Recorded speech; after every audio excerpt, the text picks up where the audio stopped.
Hi guys, and welcome back to Nail on Sunday podcast with me, Chris, and my wife, who's currently chomping on a bit of caramel, so I'll just pad it out for a little bit until you finish that little bit of chocolate. Rebecca. Hi, baby. Oh my God. Sorry, I feel good. It's been months. Do you know what? Can you stand up for 1 second? If you're watching on the video pod, Rebecca didn't want to leave the house today because she said she looked ugly, but I think she looks beautiful, honey. But do you know what? I've decided I'm just going to be cozy because I don't feel great today, so... Oh, she's feeling poorly today. She's got a beautiful pair of trousers, a long cardigan, and just a nice white top on. And I think you look great, honey, for your age.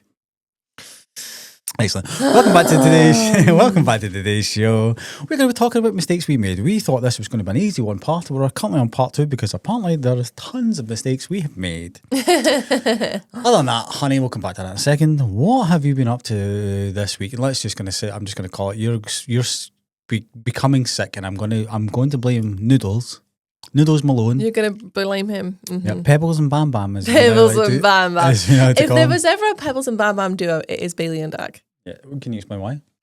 Because Bailey has pebbles just rolling around in his head, and his eyes are just these pebbles that just roll around. There is really not, as much as we love Bailey, there ain't nothing happening in his head, and everybody who knows him will say that. There is nothing happening in there. Except if there's like a seagull outside and all of a sudden it becomes attack mode. Honest to God, he's so weird. And then Bam Bam, Dacky is just Mr. Destruction. Absolute destruction.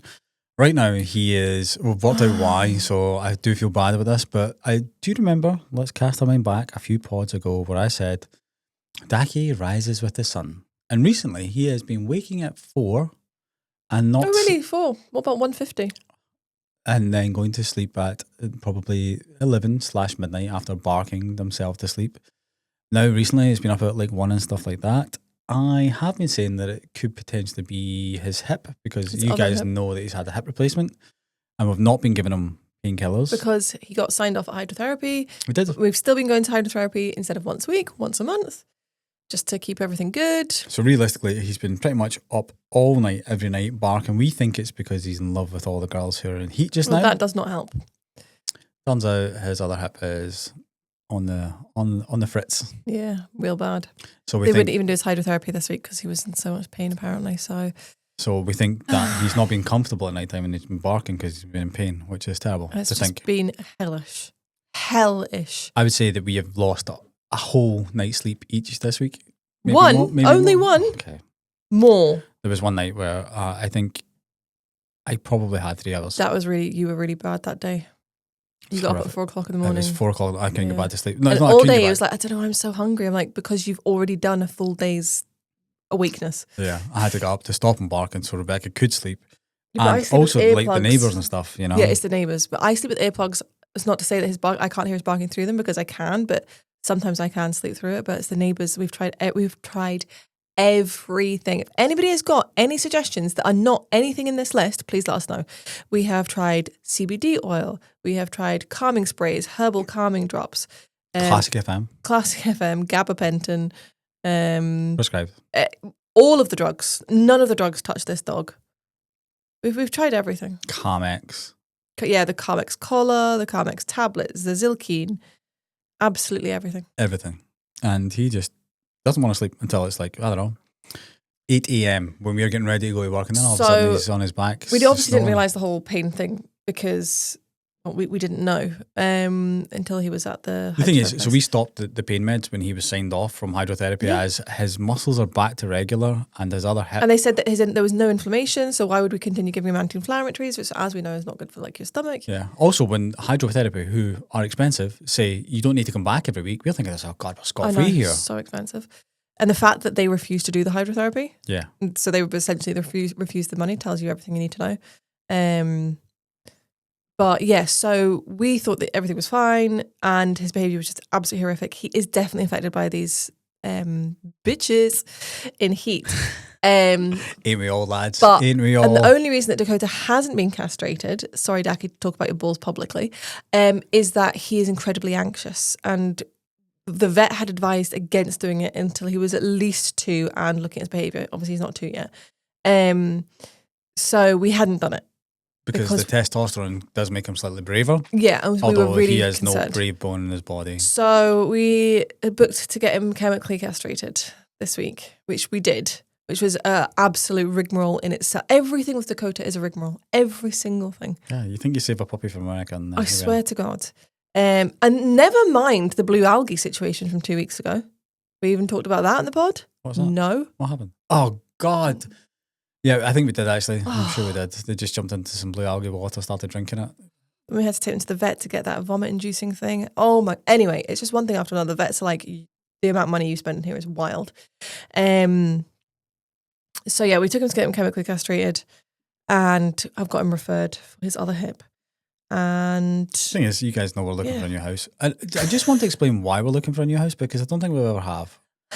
Right now where we stay, we bought our house relatively cheaply. We got a good deal. It was cheap. It was like a brand new second hand. Chris's favourite slogan, brand new second hand. Brand new second hand. It was like 2 years old. A couple were getting a divorce. We swooped in, gave them a stinking offer, and they took it.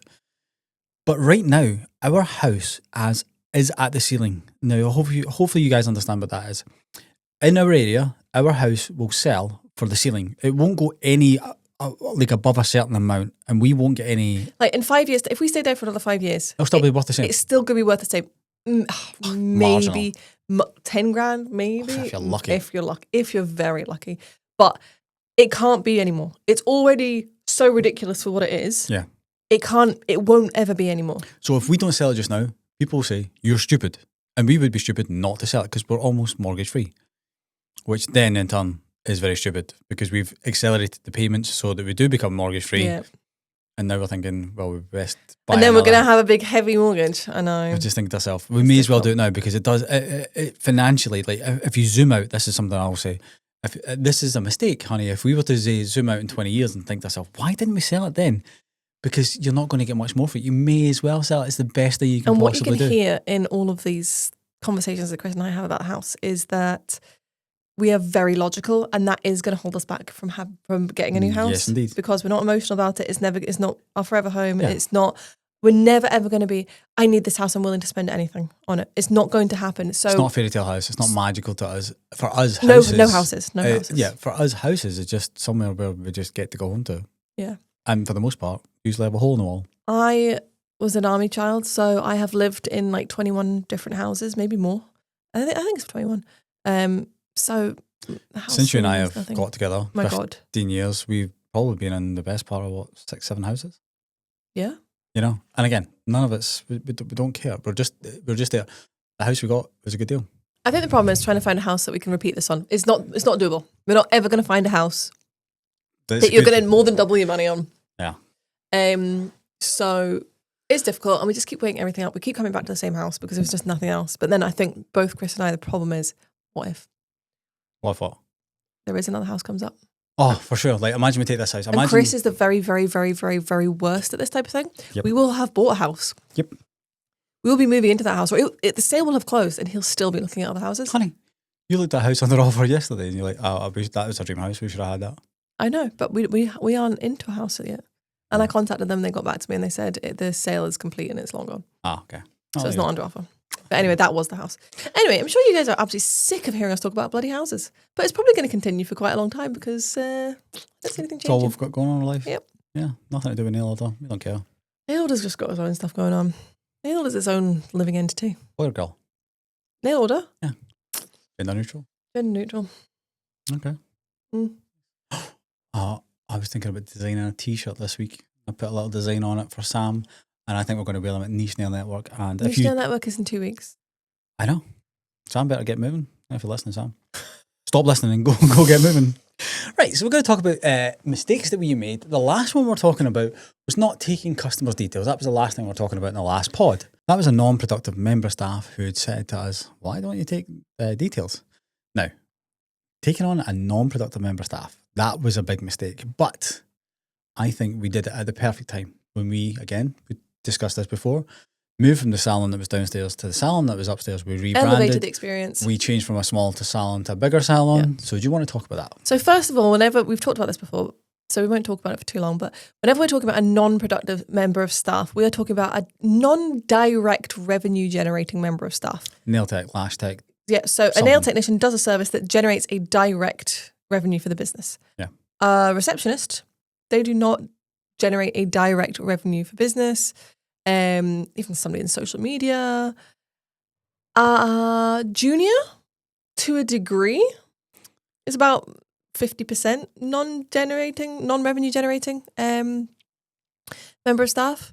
So yes, we, again, quite close-minded back then, didn't see any need for it. We were like, how stupid, why would you waste your money on that? Can you tell me why you thought it's time we need one? I can't really remember. Can you? No, I can't. I genuinely, normally I lead on with these questions because I can remember. I think we just realised that things were becoming way too much in terms of answering all the Facebook messages. And Hundreds. I think what happened was the salon got busier, the downstairs salon got busier. And the staff, at the end of the day, it was the staff that had to, we talked about this I think in the last episode, well, not the last one before, where the staff were having to get up to check people out, to take bookings, to do all of these things, to check the Facebook, etc., etc. And there just wasn't really time for it.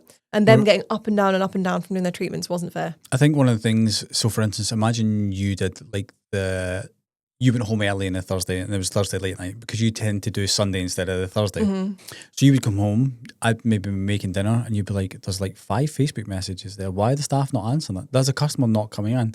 And you're trying to call the staff, but the staff aren't answering because they're with customers and you could just see it unfolding. Yeah.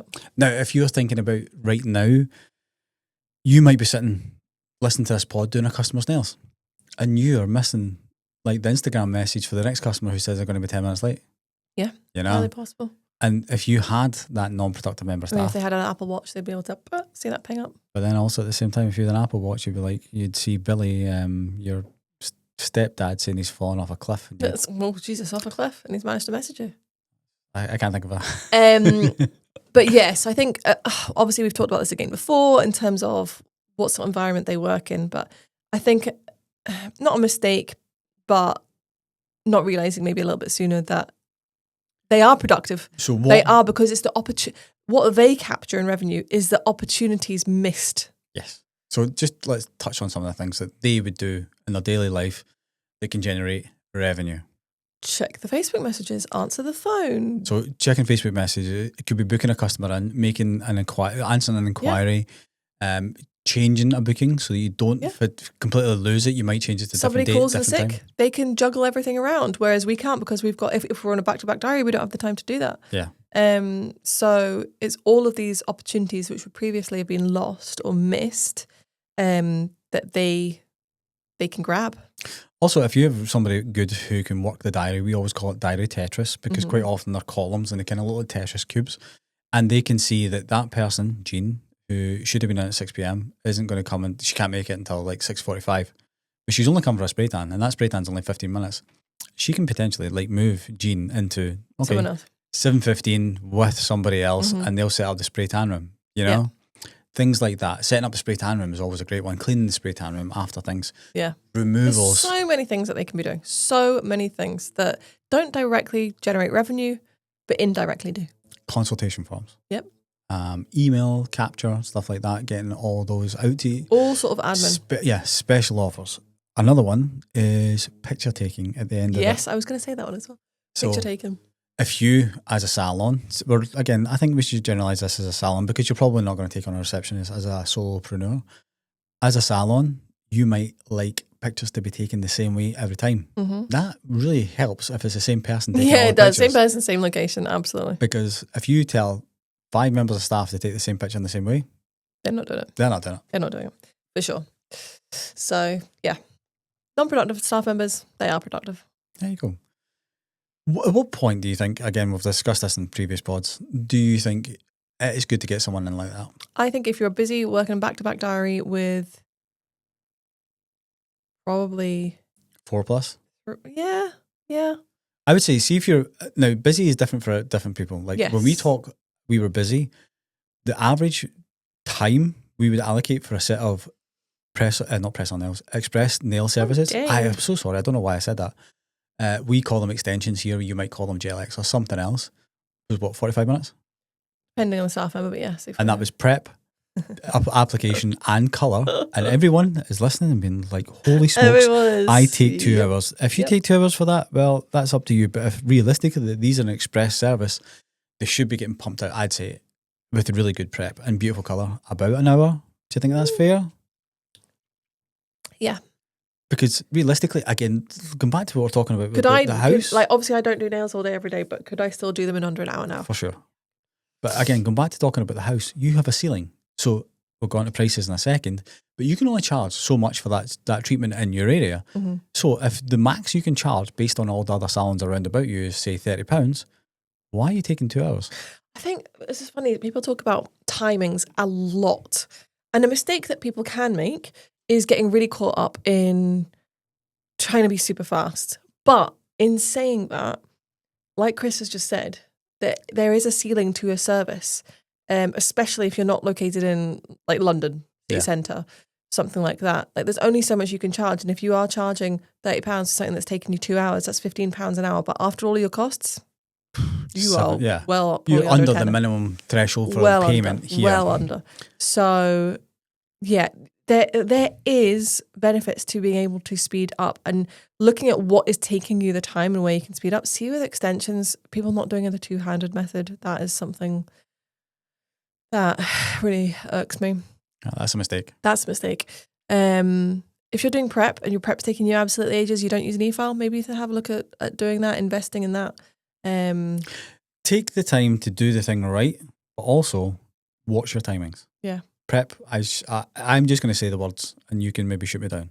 Prep should be 15 to 20 minutes. I'm going to shoot you down now. Really? Yeah.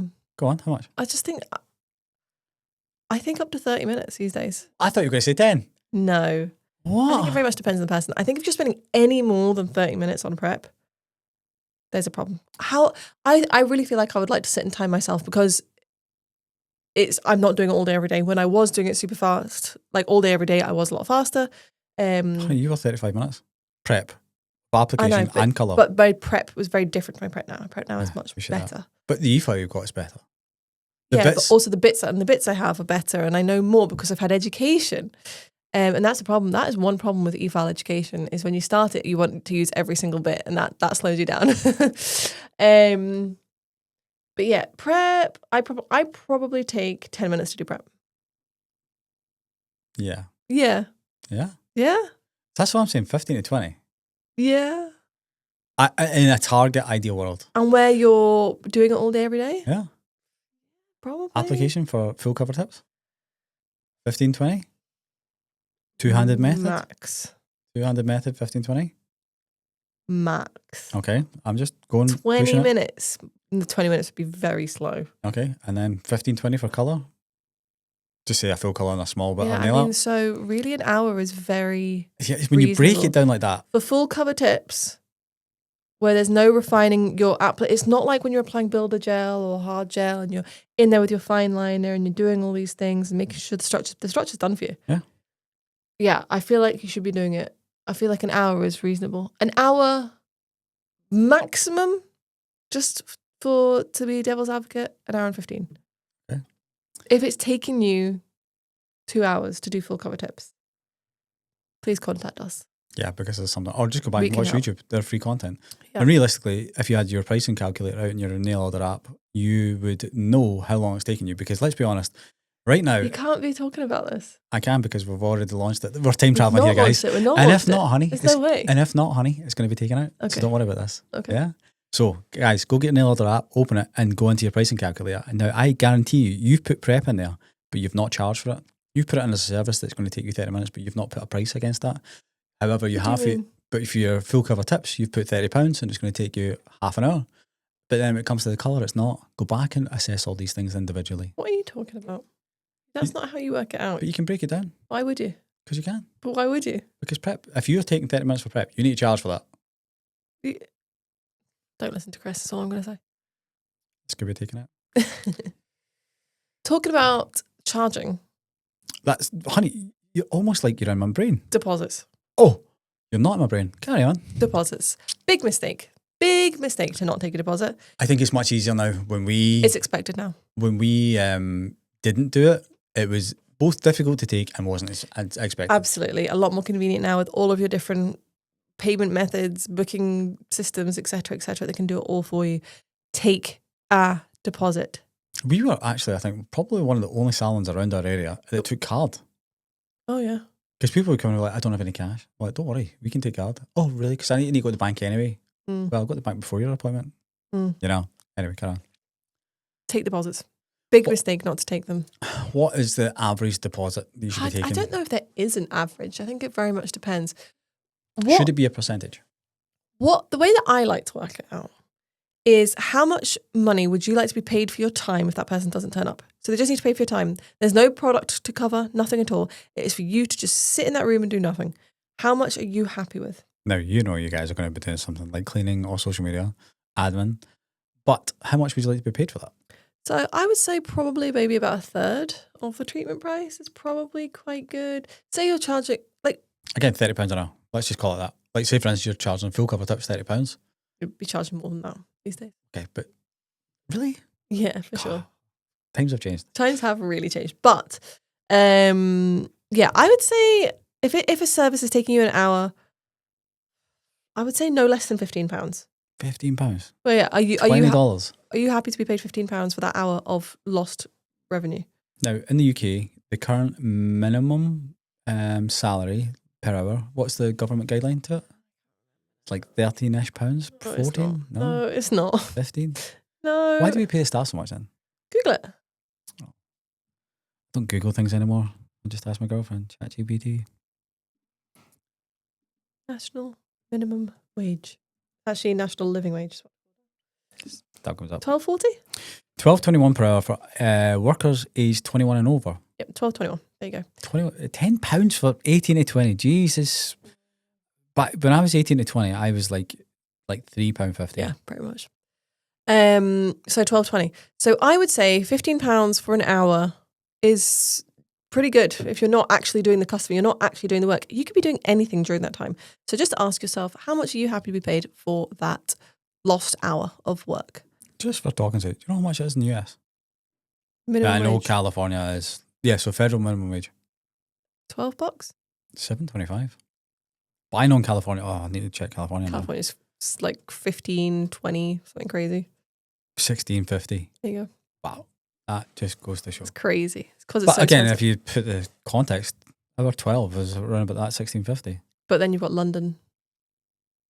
Hi guys, welcome to the geography video or same. London's same. London? National living wage, 21 and over, 12.21. But there's usually a London stipend. Yeah. Yes. Yeah. So Isn't there? there you go. Anyway, so yes, back to it.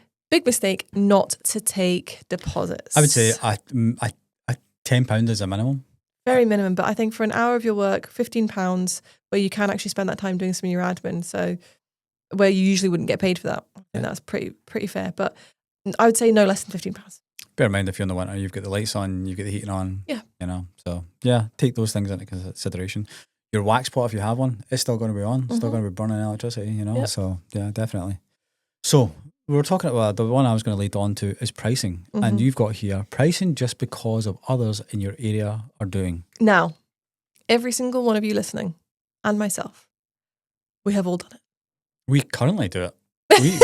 We currently look at all the competition to see where our jealousy is. No, yes and no. We look at what we can. Ultimately, it's always what we have to charge. But we will, of course, take into consideration our competitors. And that may influence things. But we know I say we know exactly. You don't really, because you've got to take into consideration. It's not just what the product cost. There is 1,000 other costs on top of it. Shipping, manufacturing. All of our staff time, the bloody 21 staff that we have, they need to be paid as well. Everything. So greedy, Taxes, bloody everything. Taxes, Jesus Christ. Peanuts, rainbow drops, tape. Everything. Electricity, the rent. Yeah. Anyway, insurance, which, dear God, our insurance this year. I've seen the add-on. Did you do that for 4? Right, so do you know, don't put this in. Okay, so Rebecca just told me the insurance we're paying for this year, and let's just say it's a member of staff. Oh no, it is a member of staff. I know, honey. Like literally. Yes. Goodbye, Sam. No, definitely not Sam. But yes, pricing because Janie down the road, she's doing 35 for Builder Gel, so I better do the same. Now, I think there's several things to put into consideration. Where you are, the demographic that you attract. For instance, if you're a nail tech in the back of a hair salon, and that hair salon only does the blue rinse. You know, the little oldies. Those OAPs expect a bit of a discount. I mean, environment, for sure. There's so much to take into consideration. We all talk about pricing calculators, working out your prices, this, that, and the next thing. But you absolutely must also take into consideration environmental factors. Like what? Like location. Okay. Like actual surroundings, like you've just talked about. And what other people are charging. You need to have these, not base your prices on them, but allow them to be influential elements. I think looking at, say, for instance, a non-standard salon at the top of the street who's £25 for a set of acrylics, it's okay to compare yourself to them, but the treatment that you're offering is going to be different to the situation that they're offering. And as a result, the customers they attract are very, very different. Yes. But all of this is to say, you're using like a pricing calculator, you've worked out your prices, you've put in, I want to earn 35 a year. 35 grand a year, 45 grand a year, whatever it is. And ultimately, after all the calculations have been done, it's telling you that you need to charge £55 for a builder gel treatment. Now, you live in Paisley, which is a deprived area, and not a single other person is charging over £40. Yeah. Can you then go in and charge 55? Probably not, because you're probably not going to have a back-to-back diet. Probably. You might be offering something which is extra special. You might be offering a Russian manicure, which nobody else is doing, and there is a demand for that. But you have to take all of these things into consideration. I get quite annoyed actually when I'm like, no. You have to work out your prices and base it just on that and what you want to earn. You can't, because it's called competition. It's called supply and demand. And when you choose to go into business, nobody asked you to do this. Nobody said, please, Janie, please go into business by yourself. Please don't work for anyone else. 1 hour to do your prep. Yeah. You need to take into consideration all the factors that influence a business. And that is supply and demand, location, aesthetic, what you are physically capable of offering in terms of your level of experience and in terms of the products that you're offering as well. So whilst working out your prices and what an actual treatment is costing you to do is incredibly important, so is taking into consideration all of these other factors. So whilst we're saying it's a mistake to just base your prices on what somebody else is charging, you must take it into consideration. The reason I said about the prep thing, and this takes us back to what we were saying earlier, is if you are taking, say, for instance, an hour to do prep, and that you put that into your pricing calculator and it takes you up to that £55 an hour. If you can take that prep down to, say, 30 minutes by investing in an e-file, the price that you can charge then comes down along with it to, say, around about the 42 mark. That then becomes a much more viable product to offer. Think about what you are willing to pay for something. Yeah, always. Not how much you're willing to receive, how much you're willing to pay for it. Yeah. Also, take into consideration, like, good value for money. Is what you're doing good value for money? Yes. We're talking about houses. Is it good value for money? So as a beginner nail tech, right, where you are much, much slower, you can't be expecting to earn loads of money because you're probably taking double the time of what an experienced person is, but you don't have the skills of that person. So you don't have the right to be charging the same price as them. So again, whilst it's important to know how much a treatment is costing you to do, you need to be realistic. Here's one of the hardest pills to swallow, right? So say, for instance, you are a new nail tech. The local surrounding area is £40 for a builder gel. You think to yourself, I don't have the experience, I'm going to charge 32. But it also takes you 2 hours. Whereas with the regular nail tech, it's only taking them an hour. So the price per hour, that's one of the hardest pills to swallow. Sorry guys, I've lost my train of thought. The postman came and I had to go make sure your parcels came out. Grab myself a bit of chocolate and a can of Steph. Have you seen these Coke Zero cans? Yeah, they don't have any names on them. They have Chris. Of course. But there was, what was it I had the other day there? Eve? I've had Ahmed a few times. Yeah. Like unusual names. But Rebecca is hard to find. So if you find a can of Coke Zero that says Rebecca on it. If you find a can of Coke Zero that says Rebecca with 2 Ks. Oh, follow. In fact, I'll give you a big boy kit. Yeah. Someone's going to go make one now. I bet you can do that. Yeah. So we're talking about price per hour for that non-qualified or recently qualified nail tech. And that's really where you've got to... It's like being an apprentice in any job. You've got to earn your keep. You've got to get it. You can't just go in assuming that you're worth the same as somebody who's put the time in. Oh, honey, let's go back to that thing that I just brought up there about the apprentice and stuff.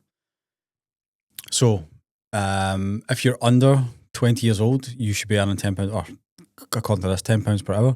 But if you're an apprentice, £7.55. The reason being is because you're learning on the job. Yes. Now, if you're recently qualified, yes, technically you're qualified, but you're still got a long way to go. You'd only start to learn to drive when you've actually passed your test. Absolutely. Oh, wow. Listen to this girl talking sense. So you've got to put the work in. Don't be all arrogant and think, well, I've done it now, I'm worth it, because you're not. Yeah. You're not. It takes I'd say a good year to get a good few. Well, the thing is, again, it depends how busy you are. And the cheaper you are, the more busy you're going to be. So you're going to get that under your wing, and you're going to get there faster. I think if you charge realistic prices, and you get lots of people in, you're going to be able to get to your target price a lot faster, in my opinion, because your experience level will be a lot higher. That's a great thing you just said there, target price. So have that in the back of your mind. Maybe write that down when you're writing down your prices and your costs. And I would say, like, for instance, if you are newly qualified, go take that target price and then maybe just do a denomination under it for like the first 6 months, just run offers about that. What denomination? Say, for instance, you want to be £40 for your builder gel, take 25% off that. Yeah. That's fair, right? Probably. Like an introductory price. Introductory price. Yeah. Yeah, I mean, I wouldn't pay a brand new nail tech £30 to do anything personally. But yeah. And I say that as somebody from experience who has employed many brand new nail techs and beauty therapists. They are in no way barely capable. How many times have you taken someone for a trade test, which is what we did? Straight out of college. That was the worst ones. The worst. If they've been to college, you've pretty much got no hope. They don't know how to practically do anything, from my experience. Anyway. Yeah. It's different if you do training courses. You can see a glimmer of hope. I think it is, yeah. Which is weird because the college ones take a long time, whereas the other training courses are short, like a day, 2 days. And anyway, so many times taking somebody for a trade test, I'm like, you're qualified in acrylic? Like, what? What is this? So yeah, be aware of where you fit, is what I would say, in terms of your level of experience and what you have to offer, and just put yourself in somebody else's shoes. Yeah, if you go and get your hair cut, you are going to pay. Literally, hairdressers is the one place that they actually do it kind of right. You book in based on the person's level of experience. Yes. So weird. A senior member of staff. Yeah. Why? Why don't we do that? I don't know. God, we're breaking boundaries we today, really, Rebecca. We're like, boom, boom, boom. Let's say just the hair industry, a lot older than the beauty and nail industry. They're but also doing the things apprentices right. as well. Yes. Hair salons have apprentices. Yes. And juniors. Who go wash the hair. Yep. Whilst juniors are vaguely utilised in the beauty industry, nowhere near. A hair salon will have a junior. Yes. But if you go and get your hair cut, generally it is by I went on the other day, right? I seen this guy keep coming up on TikTok. What's his name? Andrew something. He does a day in the Glasgow salon a month, a day in London salon, whatever. He's like a celebrity hairstylist. He works in a salon called Bloom. And he keeps coming up on my TikTok. That's meant to be this amazing hairdresser. If you go and get your hair cut by anybody else, it's like 60 quid. If you go and get your hair cut by him, it's £195 just for a cut blow dry. Wow. But it's level of experience and what that person has to offer. So just think about that. Why don't we do that? I think it's all hype though. Haircut. I'm just going to take that back. I'm going to take that back. You're a man. I'm sorry. I'm going to take that back. The amount of times I've been for a haircut has been terrible. It doesn't make a difference on the level. It's just if they can be asked. I just don't think I've ever had a really good haircut. And that's why I was thinking about going to this guy to get some sort of something in this. It's just thick and flat and gross. Beautiful. There's no shape to it. It's horrible. Oh, it's because the shape's all on your face and your but your get bum. some shape into my hair. Maybe that would be nice. Okay. I get my hair cut. I'll tell you guys, right? I think I've talked about this before. I get my hair cut every 6 months. And do you know how long my haircut is? This is no word of a lie. I have timed it. Laura can vouch for it because I've messaged her when I went in, messaged her when I came out. 12 minutes. 12 minutes is how long I'm in for a haircut. I wash my hair myself because I don't like anyone touching my head. I dry my hair myself. I go in for a dry cut. She just takes a trim and I get her to thin it the fudge out. 12 minutes. That is it. Every 6 months. I was about to say 12 minutes every 6 months and it costs about £15. That was rude, Chris. You guys don't know what I said because I've taken it out. Okay, let's talk about annoying people. Staff. I'm kidding. Staff are not annoying. But staff, putting too much weight and importance on staff. And I guess this goes back to what we were talking about staff leaving and the whole name thing that we talked about the last time. Something I was really, really guilty of Like I had to talk her off a cliff every week. time. And there was always at any one point in time that staff member who was the most skilled, the most experienced, the most busy. The senior member staff. And you would always get so worried when they were leaving. Your whole business was falling apart. That was it. Your business was over. It was over. So let's paint a picture. Just say you've got a nail tech in there. They've been with you for a couple of years. You put them on a training course, 1 or 2, and all of a sudden there's rumblings that they're unhappy and they want to leave. That was always the worst part, that you put them on all these training courses, and we've always done our best for our staff. Maybe the staff, they probably don't think so. They probably don't think so. But we always did. For God's sake, the lengths we would go to help people. Chris, how many times have you helped people move house? Gone to their house and moved furniture for them with their van? Like the amount of things that we have gone out of our way, taken staff for driving lessons, like fixed staff's cars, like the number of things. But anyway, they probably think that we're just the worst people ever, but the way life goes. So yeah, we always treated people really bad. So it always did hurt when people left, because you thought, I've really done my best for that person. I've invested in them personally. I've invested in them financially. But Rebecca, they only see money. They see money coming in, and they see you as greedy. Yeah. They see you as greedy. Everybody always sees a greedy salon owner, and you're like, salon owners make, unless the salon owner is working in the salon owners really ain't making any money. Yeah. You aren't making enough money to really live. No. These days, for the most part. After all the bills, after everything's paid, no. Especially as we were tax registered, so VAT registered, and yeah. we had a limited company, so we paid corporation tax. Yeah. And we did it all right, stupidly. No, you have to do it right. Okay, but what I'm saying is there's so many people who just don't do it properly, and that's something that used to annoy me. This is always with us, isn't it? Like, we always try and do everything properly, and we're like, oh, karma. I'm still yet to see. You get a VAT inspection. Yeah, I'm yet to see karma. Yet to see it. Anywho, yes. We digress. Huh? We digress. I would always freak out that was it, the business was over. And Chris always said the same phrase: no one is bigger than the business. Now, please remember that. This is the exact same with nail order right now. Mm-hmm, exactly the same with nail order. And whilst it would be a big loss for certain members of the team to leave, big loss, hard to replace, we would manage because we always do. Yeah. People come, people go. Sometimes it's unfortunate, but nobody is ever bigger than the business that you created. Yeah.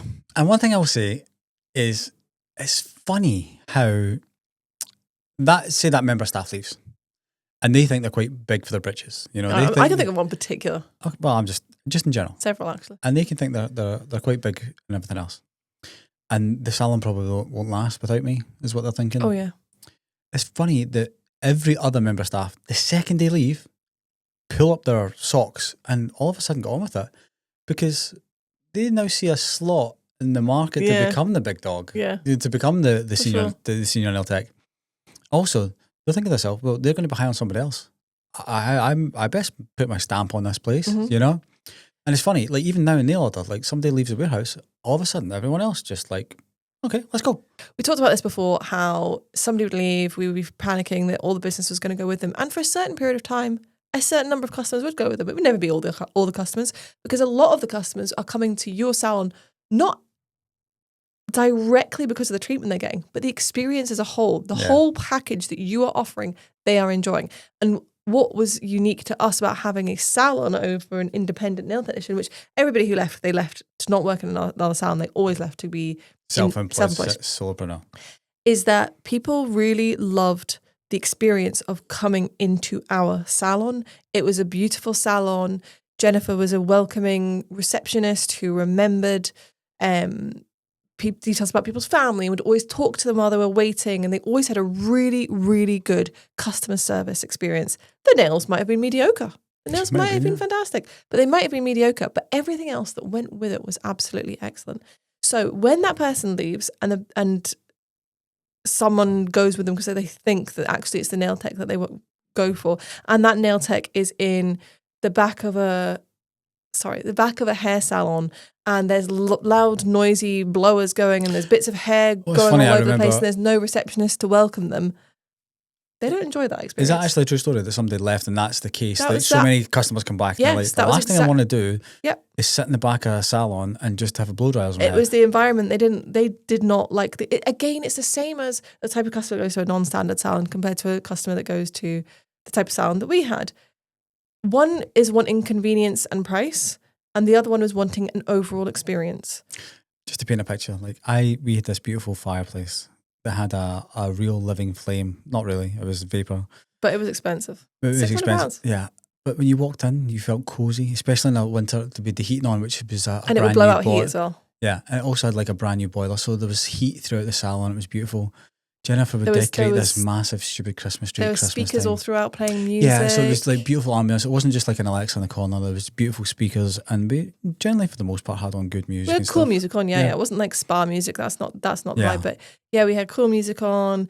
Everybody was in their booths having the conversation with their The thing is, we client. had like booths like you would if you went to say Nando or on they've opened up things, but like you're kind of concealed, so you can have like a deep one-on-one conversation with your nail tech and others if you really wanted to, So you could talk about those private things, even though it is a big salon. Now, then you picture it in the back of a salon. And there's people to talk to. The receptionist is chatting to you, getting you booked in this, that, and the next thing. Picture the next thing. Yeah, when you're back of the salon, there's blow dryers going, there's hair flying everywhere. You're sat on a wee plastic chair, it's kind of cold, there's no one speaking to you, and then you sit and get your nails done. Yes, you say have that same nice conversation and you get the same sort of set of nails with that nail technician, but everything else just doesn't go together anymore, and they're charging the same price. The way I used to learn, the way I learned this when I used to do sales was a thing called the sausage and the sizzle. I've talked about this before, haven't I? I feel like you have. Right, imagine a raw sausage sitting on the worktop on a chopping board, all raw and shit. Just all raw, just all porky and raw. Okay. Now imagine that same sausage in a beautiful summer's day on a barbecue, sizzling away, popping, banging. There's potato salad to one side. There's buns. The buns are soft and squidgy. There's mayonnaise, there's ketchup, there's mustard, there's onions, and you are going to pop that onto a roll and you're going to bite it. The sun is beating down and there's a warm... Okay, you've really got off these. Anyway, yeah. a beautiful sausage. Yeah. So basically, that's the two things. There's the difference between a sausage and a sizzle, And that's what we had in the salon was the sizzle part. We did. We did. Because what they're getting is the same treatment for the same price, but there ain't any other bells and whistles. Do you remember we had the pick and mix bags? God, you used to get a free gift at the end of it. Free pick and mix bag of pick and mix. Yeah. Like it was just an overall general experience. And they sent from the Sensei that Jennifer would always change and charge us too much money for because she used to sell them. So yes, the big mistake. Don't get concerned if you are a salon owner, particularly. Don't worry about someone leaving your business. They aren't going to make or break your business. I promise. You do the best for you and your staff at all times, and things should work out. Yeah, things might slow down for a little bit, but honestly, it makes you stronger and people come back. You know who can come back? What? Bullies, if you let them. And that's us on to the next one. Okay. Letting customers bully you into something you aren't comfortable with. Now, this is a big mistake that particularly new beauty therapists and new nail techs, baby also, ones. with people without policies. And people without policies. See how it comes around? Absolutely, yes. It is easy done. Do not let it happen, because as soon as you do something that you are not comfortable with, please trust me, it will just keep coming around to bite you in the bum. Or it's a funny story that you'll tell time and time again. Yes. So can you tell me about an experience where you have been bullied? I was just trying to think, but I can't think of any. Can you think of any? Well, Rebecca can be a bit of a pushover. Now, I will say one thing about Rebecca. I will say one thing about Rebecca is Rebecca will always stick up for the underdog. That's a real big flaw. Oh, remind me to tell you guys about Chris, the saviour, Chris, at Tesco this morning at 7 a.m. Helped an old guy out. It's a flaw, but also I think it's quite nice. Can you think of a time where you've had to deal with a bully? I guess not probably directly at me, but staff have. Yeah. You're a strong character. You and I were discussing this the other day, how you have certain people who'll go after the vulnerable. For sure. You're a strong character, so they tend to just not bother with you. They seek out people who are more sensitive, more weak, and they know that whatever it is they're doing, whether it's just general manipulation or whether it is bullying or whatever, they can feed off of them. Yeah. They seek them out. They know that they're there. Yeah. for sure. And I've seen it happen with customers. We've talked about it before, you know, really horrible customer experiences and things like that. But it is really important. So I can think of times where the customers haven't bullied me, but they tried to pressure me into doing something that I wasn't going to be comfortable with. And it's really important that when we're doing treatments on people's bodies, that we remember that we are the trained professional. We know exactly what we're doing. We know what is right and what is wrong and what we shouldn't be doing. So I can think as a nail technician, things you might be pressured into doing that you probably wouldn't be comfortable with is something like putting product on a nail that has a contraindication. That type of thing. That is definitely the type of place that you're going to get pressured. But if you don't think it is right, do not do it, because at the end of the day, if anything goes wrong, you are the last person to touch that nail and it is going to come around and it is going to bite you. And you can have people sign all the waivers in the world, but they aren't going to sign up in court because at the end of the day, you knew you shouldn't have been doing it.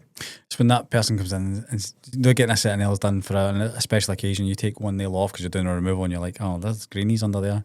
I shouldn't be putting a new nail on. And they're like, I've got a wedding, and you feel bad because you don't want that person. Tell them to go and buy some press-on nails and put them on. Say, I wouldn't advise it. That's what you want, but that's what if you're comfortable doing it, that's on them. That's not on you anymore.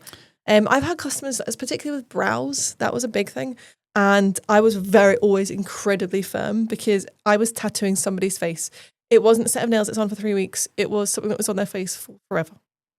So I'm sure I've talked about this before. A lady that always comes to mind, really, really nice, wasn't bullying or anything like that, but she was really trying to get me to do what she wanted me to do, and I wasn't comfortable with it because what she wanted was for fashion. So she wanted the straight brow was very, very in fashion at the time.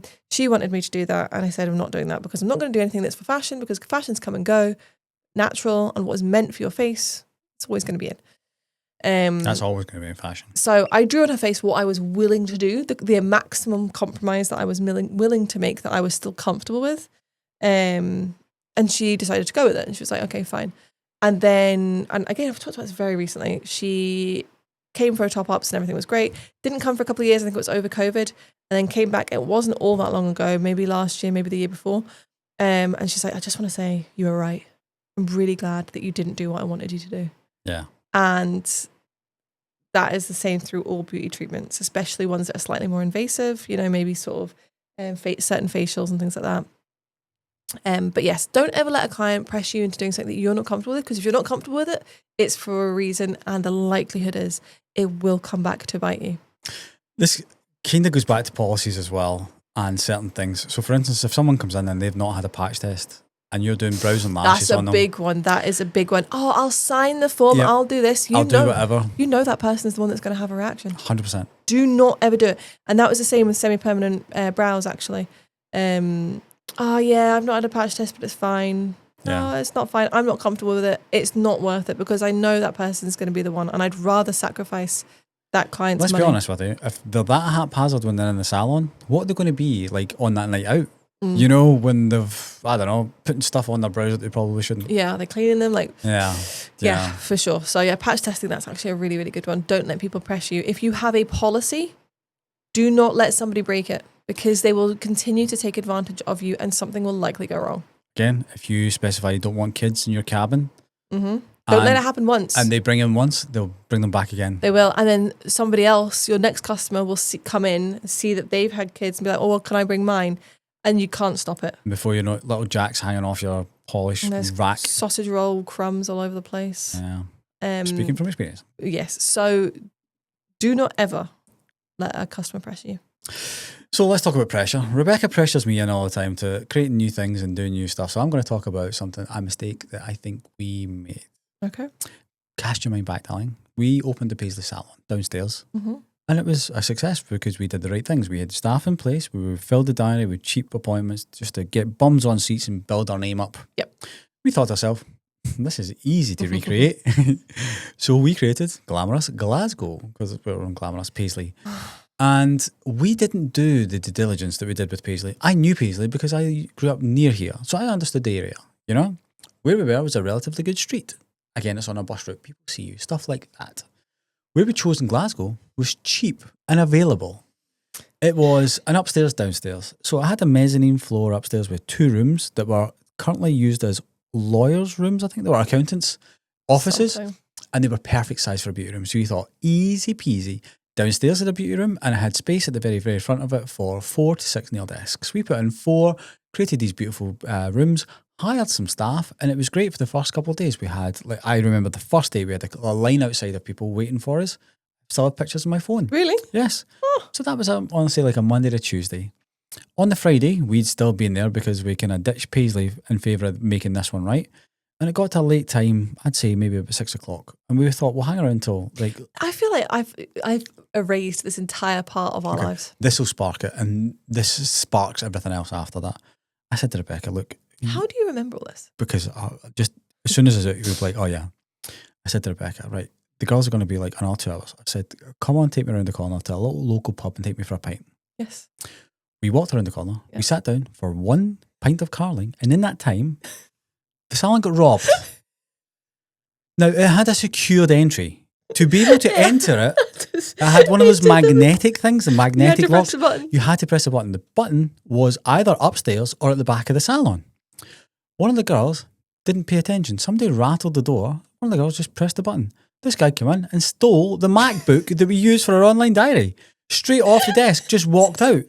The girls call me, give me a description of the guy. It was very vague, and especially around that area, a lot of people looked very similar to that. So I was running up to people, like, give me the MacBook. And the guy's like, what the heck are you doing? You know, and I'm like, oh, I'm so sorry, bud. Give me the MacBook. Oh, I'm so sorry, you know. So that started it. So that was the first night. So we had to get a new MacBook for the online diary and everything else so we could see people getting booked in. We turned up one day and the salon was ransacked because they took the local crew, took the lock off the door and just came in and took everything. Yep. It got robbed. Beauty beds. 3 times. Nail desks. So we had to kit it back out again. We put on these special locks. At that point in time, I said to Rebecca, I don't want to do this anymore. Rebecca said, I don't really want to do this anymore. And then we get robbed again. 3 times. 3 times. Then we decided to put the salon up for sale. So we created... Why did we not claim on insurance? Because we didn't have any, honey. Big mistake. We must have had public liability insurance. Yes, but not insurance not for... content, right? Yeah. Okay, yeah. Anyway, so we thought, let's get rid of this place. So we, again, paid the money to tart it up to make it look acceptable and reasonable. And we put it up for sale for a reasonable price. I think it was like £5,000 or £6,000. You know, you had to take over the rent, but everything was in place. And we got this couple turn up. Do you remember the couple, honey? There's so many things. Like I'm telling you, like traumatic things in my life, I have erased from my memory. I'm going to give you a description. The guy I can tell you all about Greenock, but I can't say this. Guy was in his mid-40s. Wasn't the best looking guy. He was tall, chubby. And he came in with this, I would say at the time, she was like a fox. She was like 21, 22, thin, blonde, tanned, beautiful lashes and everything else. This young girl, that was his girlfriend. And she wanted a beauty business, so he was buying it for her. He was investing in her. She'd never done a treatment in her life. She'd never been on a training course. He was putting her on all the training courses the next week and he wanted to buy it. So he gave us a cash deposit and we gave him the keys. Anyway, it turns out he didn't pay the rest of it, so we turned up to take all the stuff out and all the stuff was gone again. He'd taken all the bloody stuff again. It had been robbed again. Trauma dumping here, guys. Trauma dumping. At that point in time, we called the landlord and said, we really don't want this place and we just need to give it up. That was a big mistake. The mistake there was thinking that we can just replicate what we've done without due diligence. But we did sell it again, didn't we? Yeah, we did. Sold it twice. Yeah, so we sold it to this family and I think they were there for a little bit. They were more in tune, but they were local and stuff, you know. But yeah, we just thought we could replicate what we're doing, you know. And this is something I just want to teach you guys as well. Is like if you are a successful solopreneur and you think to yourself, I can just carbon copy me with somebody else, get a second nail desk into my cabin and they can start making me money. There's a chance that will happen, but there's also a big chance they'll rob you. Or it won't work out. Do you know, I'm just thinking, can't put this in. Can't put this in. I love it when she said I can't put this in. Sorry guys. We're just talking about a future project and how we can't carbon copy it. Yeah. Anyway, so what I am saying to you guys is... Just because it's worked once doesn't mean it'll work again. Yes. That whole experience I have completely erased from my memory. Yeah. We won't talk about Greenock because that was quite a sensitive one. We tried the hardest for that. It's just hard. That one was just hard. Yeah. That whole time was hard. There was another one I wanted to talk about and I've forgotten what it is now, honey. What, another business? Another mistake. Do you think any more? I've got one. A mistake that you can make in any business is being defensive when somebody makes a complaint. A complaint is one of the hardest things to take because it might be towards you. Probably not, though. But we all are very sentimental towards our businesses. You guys as nail techs, us for nail order, our business is our baby. And we see it as a direct attack because for the most part, we've all tried our very, very best. And also you got to remember, you can't please everybody. And let me tell you, there's a lot of people out there that cannot be pleased. But the worst thing that you can do, especially if it's public, oh my God, I've just thought of another one. Especially if it's public, is be snippy back to them. Kill them with kindness, because if you're snippy back, it looks absolutely terrible. People of a certain age are the worst for this. I would say if you are 40 plus, Sorry, no offense, guys. Chris, you as well. No, oh God, I didn't even put myself in that picture. You are. No, I am not. I am very much. No, I'm but so sorry. You are far more Guilty of it. susceptible to doing that. But don't be defensive. It's really hard not to, and I get that. And we're always very conscious about trying not to come across as defensive or blame other people. And sometimes things just happen. And people can be incredibly unreasonable. But a big mistake can be to be really, really defensive because it just reads really not good.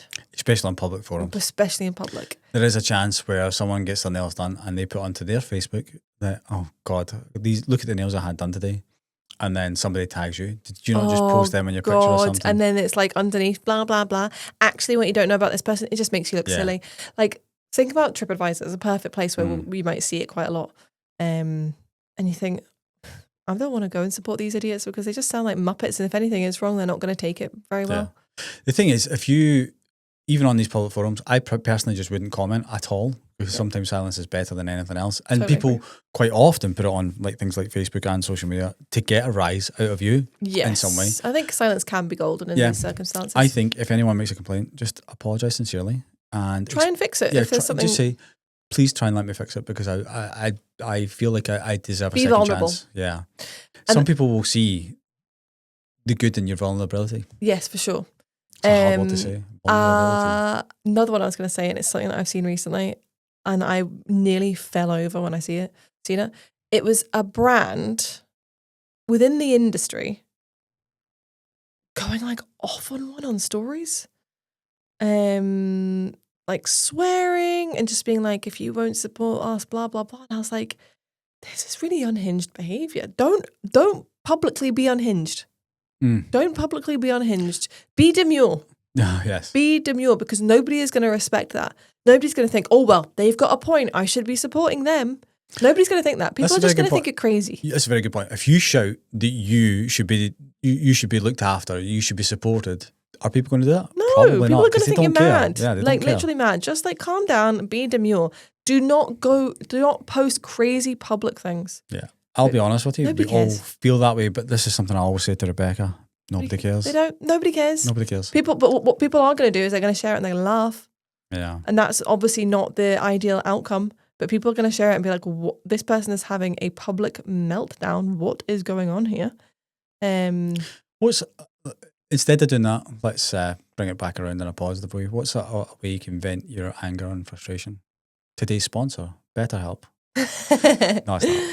But for instance, I'm super lucky to have you because if we have these situations, like you and I will talk each other off a cliff. Mm-hmm. You know, we have supportive staff that will help us, but also filter it. Use other people. Like I can, and do you know what? Actually, I'll hold my hands up here. I can imagine that if I was a one-man band, I was doing this all on my own. Maybe you weren't involved in nail order. You had your own business. You didn't understand whatever. Do you know what I mean? You're like whatever.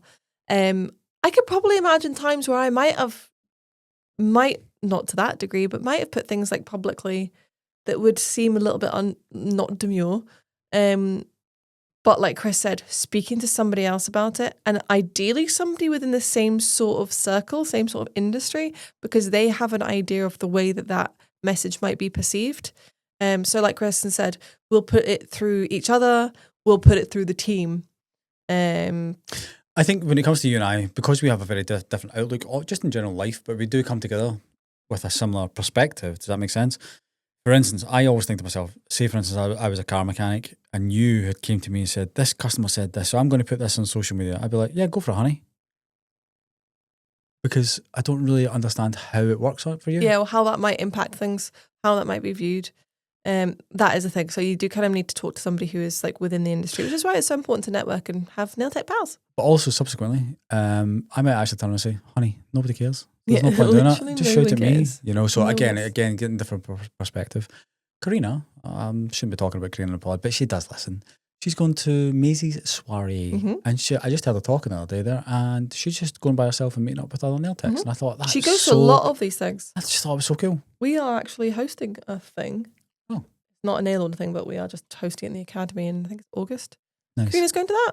Oh God, She's like, is that at our place? Because I'm gonna go to that. I'm like, I was like, do you want the keys so you can deal with it? oh, okay, yeah, the vending machine. So, honey, again, we have probably made a heap ton more mistakes. Oh my God, of course. But again, one thing I have said recently, everything that we have done has got us to here. Let's just put it back, right? So for instance, do you remember I was talking about the boutique in the last one where I wish we'd went online quicker? The fact that we didn't, and the fact that we got to Shopify at that point in time, and the fact that it worked, and the fact that it was successful, made it super easy for when it came to us creating a new Shopify store for nail order. It was fluid. It was easy. It made us look good. It made us look like we knew we were talking about.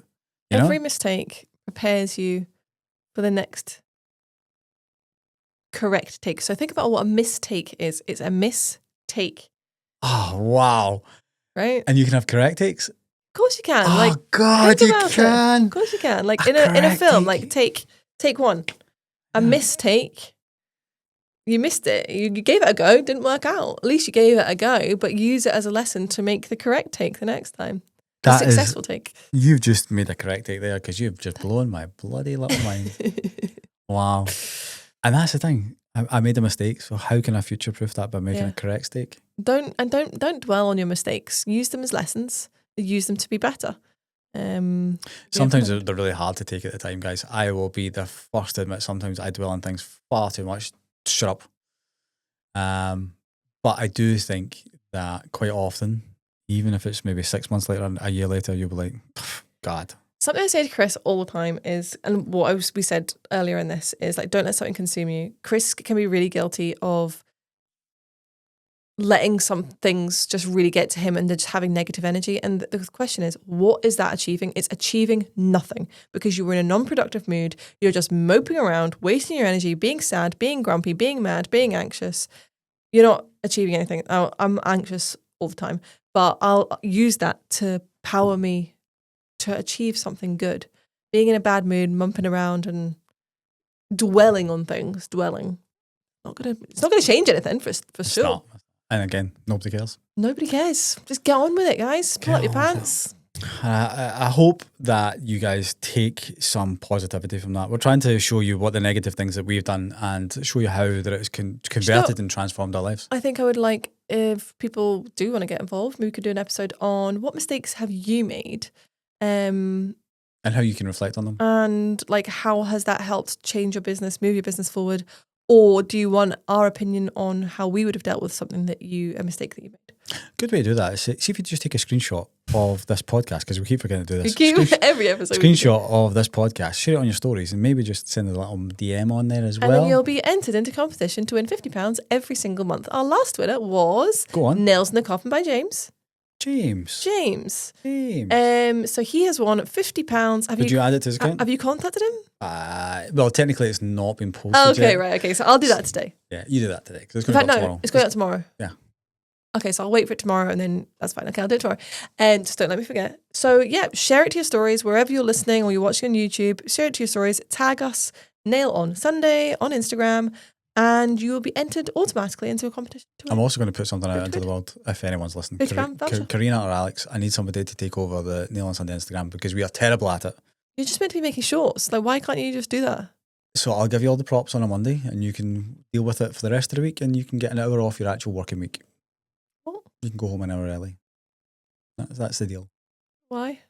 Because they need payment in some way. Well, if they're not doing anything else at work, why would they not just do work? Like this is work. Okay. Anywho, Sorry, we're having the Monday morning meeting here on a Sunday. But yeah, so you can enter the competition. We'll be giving away a £50 store credit for nail order every single month. Excellent. What are we doing for the rest of the day, honey? We're going to go do some DIY. It is pouring down outside, chocolate down. I can actually hear it in here through the double insulation of this roof. Yes. So that's going to be fun to try and do DIY where most of it And the takes dogs place going to outside. need out as well. Yeah, fun times. Oh, it's just the summer holidays for the kids, isn't it? And that's why it's pouring down. Of course. I wish I was in a different country right now. If you could be in any country, where would you be? It's the first country that came to mind. This is really random. Cuba. Oh, really? Because I was thinking Malaysia. There you go. Wow. Opposite Kinda sides of the world. Perfect. Yeah. Do you like McDonald's? In certain circumstances, there's nothing like a little cheeky cheeseburger. Do you want to get one on the way home? Sure. Oh, wow. You know. Days off on the weekend because Chris is a good boy all week, so he gets his days off on the weekend. Good boy. Lost 7 pounds total. Oh, I forgot to tell you I was down at 168. Oh, no, you didn't tell me. Okay, 167 then this morning. Chris is on a weight loss journey. Anyways. Yeah, niece now on that. Where can you get those abs out for the girls? Abs? You've not been to the gym in months. Okay. Nor have I. Yeah, okay. On that sprightly note, honey, as I see, there's another mistake. We'll not be in the gym. Anyway, get us the heck out of here. As always, guys, if you enjoyed that, please give us a thumbs up, comment below about mistakes you've made in business, and be sure to subscribe to be notified when we release our next episode. Tuning in alone Sunday, all the tea getting spilled. Nail text, talking game, keeping it real, y'all gon' feel. From designs to the drama, every secret they reveal. Stay sharp, stay tuned, man, you know it's the deal.